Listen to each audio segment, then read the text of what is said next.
Olá, caro aluno, vamos estudar as teorias da administração que surgiram no início do século XX e desenvolveram-se até a década de 50.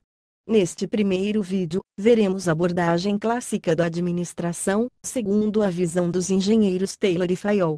Vamos lá! A Escola da Administração Científica desenvolveu-se nos Estados Unidos, e foi formada principalmente por engenheiros, com destaque para Frederick Winslow Taylor. Taylor aplicou métodos da ciência para solucionar os problemas da administração. Utilizou a observação e a mensuração, visando eliminar o desperdício sofrido pelas indústrias e elevar a produtividade. Taylor queria assegurar o máximo de prosperidade, tanto para o patrão, quanto para o empregado. Para Taylor, as indústrias de sua época padeciam de três males. Os trabalhadores achavam que o maior rendimento do homem e da máquina provocaria desemprego, além da utilização de métodos empíricos ineficientes que desperdiçavam tempo e esforço. Desconhecimento da gerência das rotinas de trabalho, e do tempo necessário para sua realização. Falta de uniformidade das técnicas e métodos de trabalho. Vejamos as características fundamentais da administração científica. Administração como ciência. Preocupação em utilizar métodos científicos nas questões da administração, principalmente a observação e a mensuração. Vale a pena lembrar que os elementos de aplicação da administração científica são: estudo de tempos e padrões de produção, supervisão funcional, padronização das máquinas, planejamento do desenho de tarefas e cargos, princípio da exceção. Prêmios de produção, pela execução eficiente das tarefas, e definição da rotina. Organização racional do trabalho. Taylor realizou o seu estudo de tempos e movimentos que analisou as tarefas que cada operário realizava. Através dessa identificação, foram decompostos os movimentos e processos de trabalho, aperfeiçoando-os e racionalizando-os de modo que essas operações poderiam ser realizadas de forma mais rápida e com maior economia. Ele observou que os operários aprendiam a maneira de executar as tarefas por meio da observação dos companheiros vizinhos, e assim havia diferentes métodos para fazer a mesma tarefa, e uma grande variedade de instrumentos e ferramentas.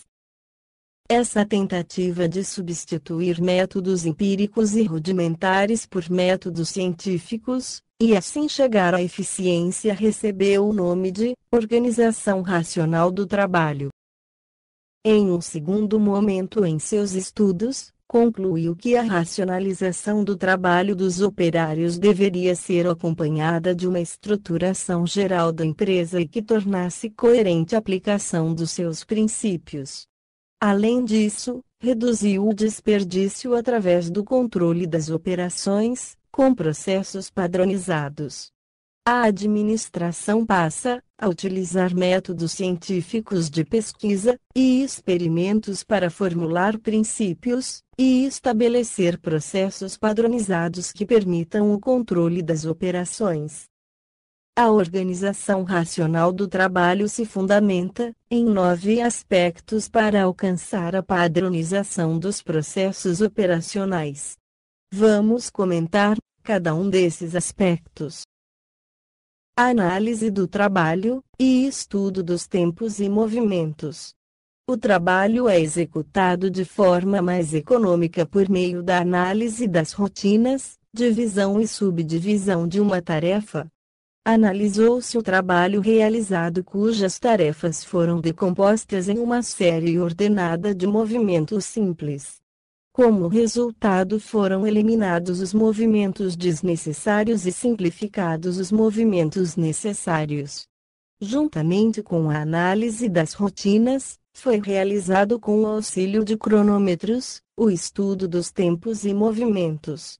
medindo o tempo médio que o operário comum levaria para a execução da tarefa. Com isso padronizaram-se o método de trabalho e o tempo destinado à sua execução. Estudo da fadiga. A fadiga humana pode ser evitada, eliminando-se todos os movimentos inúteis à execução da tarefa.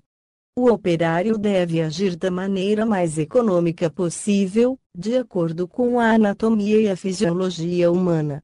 Divisão do trabalho e especialização do operário. A divisão do trabalho e especialização do operário foi uma decorrência do estudo dos tempos e movimentos. Cada operário passou a executar uma única tarefa ou tarefa simples. Tornou-se especializado, mas perdeu a liberdade e a iniciativa de estabelecer sua maneira de trabalhar, passando a executar suas tarefas de forma repetitiva e automática.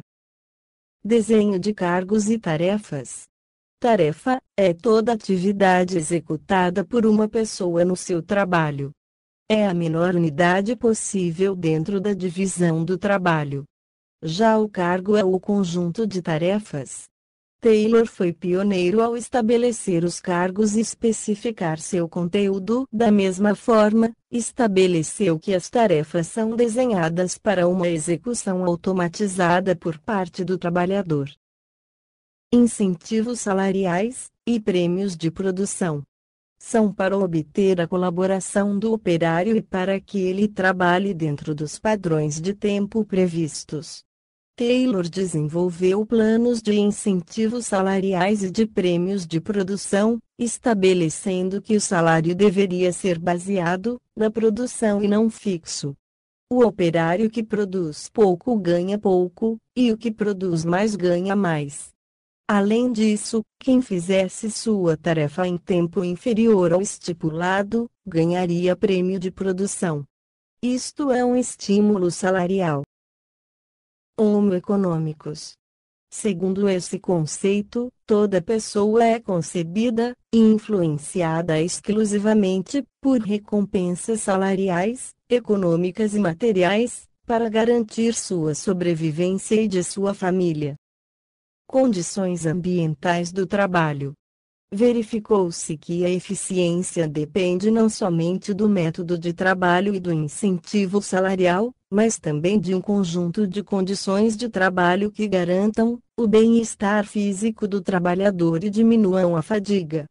As que mais preocuparam a administração científica foram: adequação de ferramentas e instrumentos de trabalho, arranjo físico das máquinas, melhoria do ambiente físico, projeto de instrumentos e equipamentos para reduzir movimentos inúteis. Há uma valorização do ambiente para melhorar o conforto do operário, como ventilação, aumento da luz, diminuição do ruído, entre outras. Padronização. Preocupou-se com a padronização dos métodos e processos, das máquinas, equipamentos, ferramentas e matérias-primas, com o intuito de reduzir a variabilidade e diversidade no processo produtivo, e daí eliminar o desperdício e aumentar a eficiência. Supervisão funcional. A especialização do operário deve ser acompanhada da especialização do supervisor, e não de uma centralização da autoridade. Taylor propunha a chamada supervisão funcional, que nada mais é do que a existência de diversos supervisores, cada qual especializado em determinada área e que tem autoridade funcional, relativa somente à sua especialidade. Críticas à teoria da administração científica. A administração científica é mecanicista. Segundo alguns, essa teoria se preocupa de forma excessiva com aspectos relacionados às tarefas a serem executadas pelo operário. O trabalhador é apenas uma peça mais no conjunto, desconsidera-se o fator humano. Trata o homem como se fosse máquina.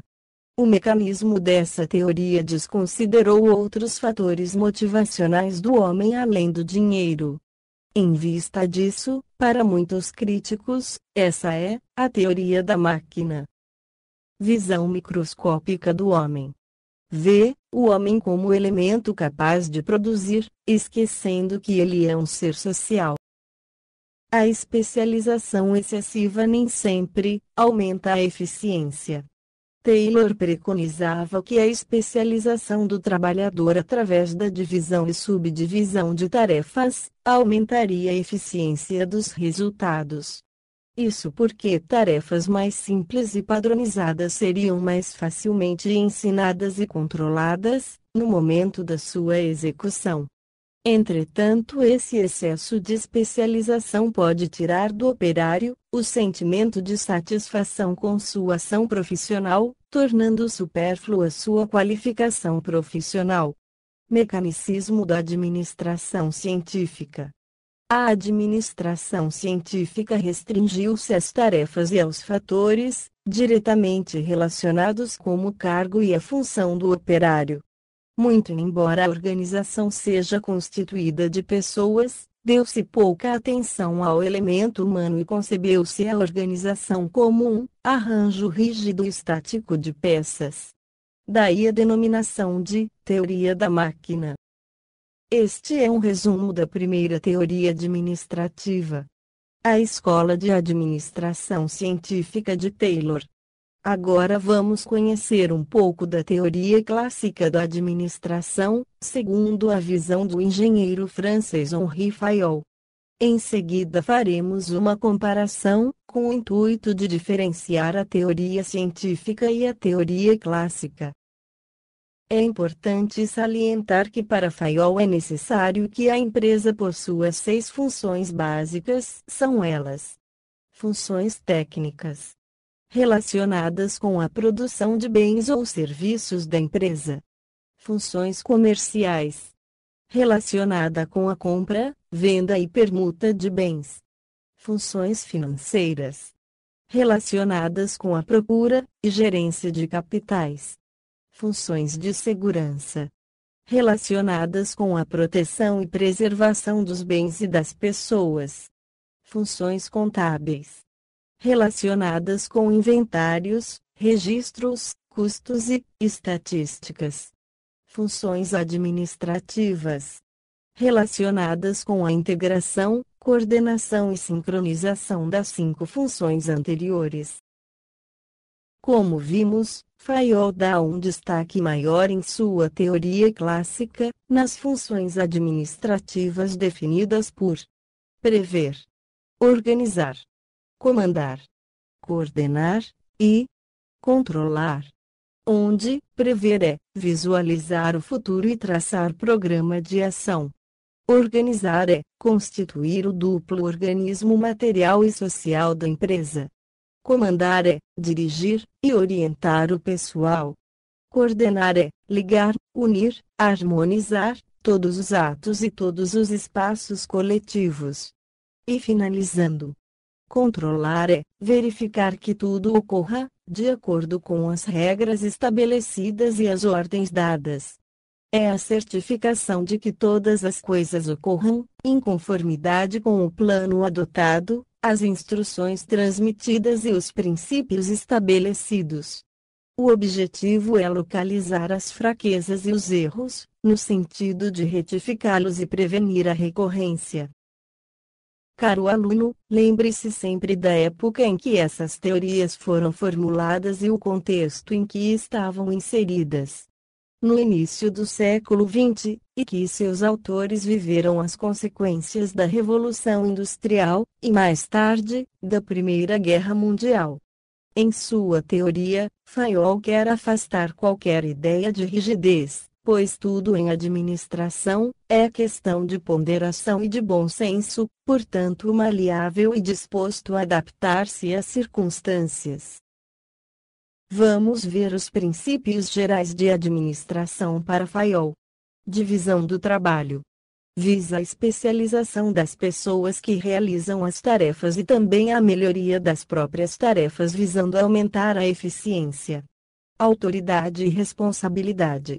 Autoridade define-se pelo direito de dar ordens e o poder de esperar a obediência.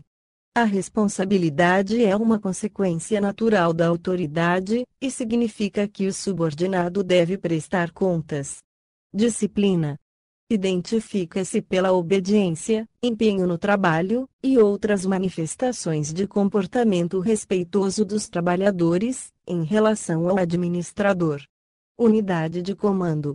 Cada empregado deve receber ordens, de apenas um superior. É o princípio da autoridade única. Unidade de direção. Cada conjunto de atividades será desenvolvida, para o mesmo objetivo e o mesmo plano. Subordinação do interesse individual, ao interesse geral.